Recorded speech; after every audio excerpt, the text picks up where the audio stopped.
एक पशुपति व्रत होता है, और वो व्रत ऐसा है कि उस व्रत को 5 सोमवार करना चाहिए, कोई से भी 5 सोमवार, जिसमें तुम्हारी मर्जी पड़े। ऐसा कौन सा काम है जो पशुपति व्रत से नहीं हो सकता?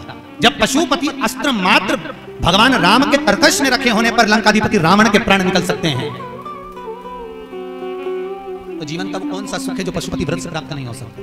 बस उसका नियम है, 5 सोमवार करो, पहले सोमवार को करो चाहे दूसरे सोमवार को करो, जिस सोमवार को पशुपति व्रत करो, सुबह शंकर जी के मंदिर में जाकर पूजन करो, अर्चना करो, अभिषेक करो, वो थाली को लेकर वापस घर में रख दो, सुबह फलाहार करो, शाम को वापस उसी थाली को लेकर जाओ, उसमें 6 दिए लगाकर लेकर जाओ। दिए को जलाना नहीं है, केवल घी के दिए लेकर जाना है, थोड़ा सा मीठा। शिव महापुराण में, स्कंद पुराण में जो पशुपति व्रत बताया है उसका विधान, थोड़ा सा मीठा लेकर जाओ। शिव जी की फिर पूजन करो, पूजन करने के बाद में शाम के समय प्रदोष काल में पूजन करो, पूजन करने के बाद बाबा भोलेनाथ की आराधना कर 5 दिए शंकर जी के सम्मुख में लगा दो, जो मीठा लेकर गए हो उसके 3 हिस्से कर दो, 2 हिस्से मंदिर में चढ़ा दो, 1 हिस्सा और 1 दिया थाली में रखकर पूजन करने के बाद वापिस लेकर आ जाओ।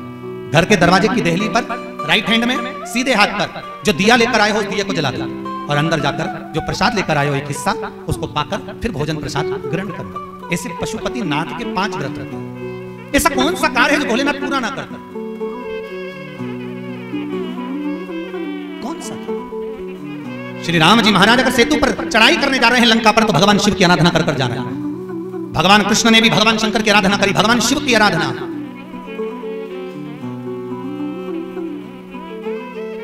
शिव अर्चना।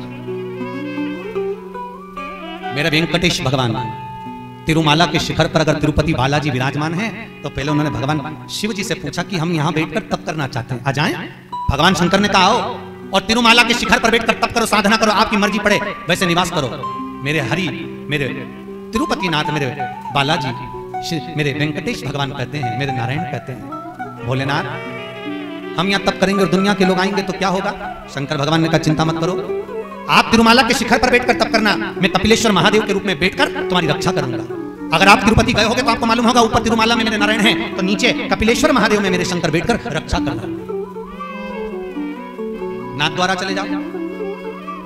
जब श्री जी बाबा के ऊपर आक्रमण किया गया, भोलेनाथ जी के ऊपर जब श्रीनाथ जी के ऊपर जब आक्रमण किया गया, गोवर्धन नाथ जी की मूर्ति को खंडित करने का जब भाव आया, तब ब्रजवासियों ने शंकर भगवान को घास के पूले में दबाकर बैलगाड़ी में लेकर रात की रात भाग गए।